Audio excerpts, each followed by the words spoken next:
मेरा नाम डॉक्टर निहारिका राजन कराच है और मैं स्पेशलिटी सर्जिकल ऑन्कोलॉजी हॉस्पिटल और रिसर्च सेंटर में कैंसर सर्जन हूँ। मेरा एरिया ऑफ इंटरेस्ट है ब्रेस्ट एंड गायनी ऑन्कोलॉजी।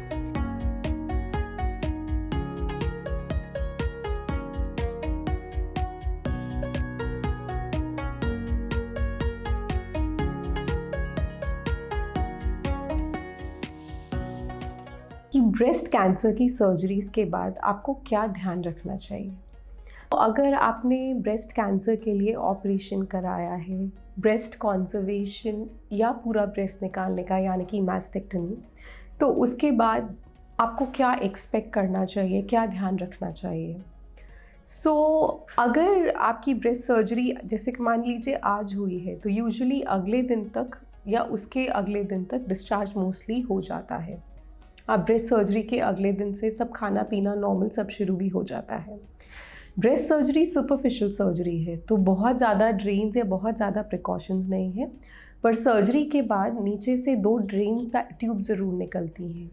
वो इसीलिए होता है कि अंदर कुछ पानी या ब्लड इकट्ठा ना हो और जो भी है वो बाहर आ जाए ताकि स्टिचेस अच्छे से हील हो पाए।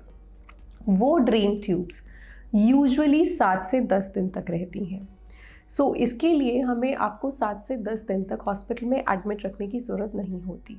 हम यूजुअली आपको सर्जरी के अगले दिन या उसके अगले दिन डिस्चार्ज कर देते हैं और आपको सिखा कर भेजते हैं कि वो ड्रेन्स को किस तरह मैनेज करना है। उसमें आपको ज़्यादा कुछ नहीं करना होता, बट वो बॉक्स जो है उसको 24 घंटे में एक बार खाली कर कर नोट करना पड़ता है।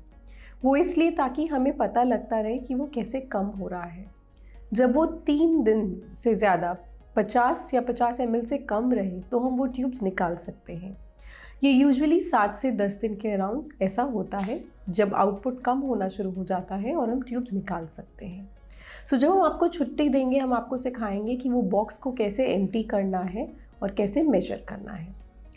उसके अलावा अगर आपका एक्सिलरी क्लियरेंस हुआ है, यानी एक्सिला के सब नोड्स क्लियर किए गए हैं, तो आपको कुछ शोल्डर और आर्म एक्सरसाइजेस सिखाई जाती हैं। ये बिल्कुल सिंपल एक्सरसाइजेज होती हैं। इसके लिए आपको किसी चीज़ की ज़रूरत नहीं, किसी स्पेसिफिक जगह की ज़रूरत नहीं, आप कभी भी कहीं भी बैठे कर सकते हैं। ये इसीलिए होती हैं ताकि फ्यूचर में आपको लिम्फेडीमा का रिस्क जो है ना रहे।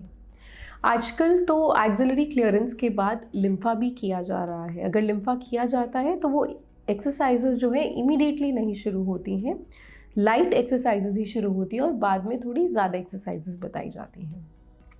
इसके अतिरिक्त अगर आपने ब्रेस्ट कॉन्जर्वेशन सर्जरी और ऑन्कोप्लास्टी की सर्जरी की है, तो हम अगले दिन से एडवाइस करते हैं कि आप एक टाइट फिटिंग स्पोर्ट्स ब्रा डालिए ताकि आपका जो नया रिकन्स्ट्रक्टेड ब्रेस्ट है वो अच्छे से सपोर्ट रहे और जो टाँके हैं उन पे स्ट्रेच नहीं पड़े। वो स्पोर्ट्स ब्रा आपको सब टाइम डालना होता है, रात को सोते टाइम भी और दिन के टाइम भी। और यूजुअली हम एडवाइस करते हैं कि 1 महीने तक आप वो स्पोर्ट्स ब्रा डालिए ताकि ब्रेस्ट का शेप ठीक हो जाए और फॉल अच्छा आए, आपके स्टिचेस पे स्ट्रेच ना आए एंड आप कंफर्टेबल रहें।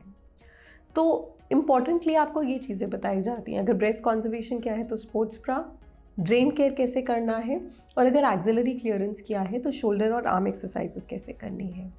बाकी डाइट में कोई इतना रिस्ट्रिक्शन नहीं होता। अगर आप डायबिटिक या हाइपरटेंसिव हैं तो उसके अकॉर्डिंग डाइट, पर आप यूजुअली घर का कुछ भी खा पी सकते हैं। आपको घर जाकर बेड रेस्ट करने का ज़रूरत नहीं है। आप आराम से घूम फिर सकते हैं, अपना लाइट वर्क, लाइट एक्टिविटी सब कर सकते हैं। अगर आपको ये इन्फॉर्मेशन पसंद आई तो प्लीज़ लाइक कीजिए या नीचे कमेंट कीजिए। धन्यवाद।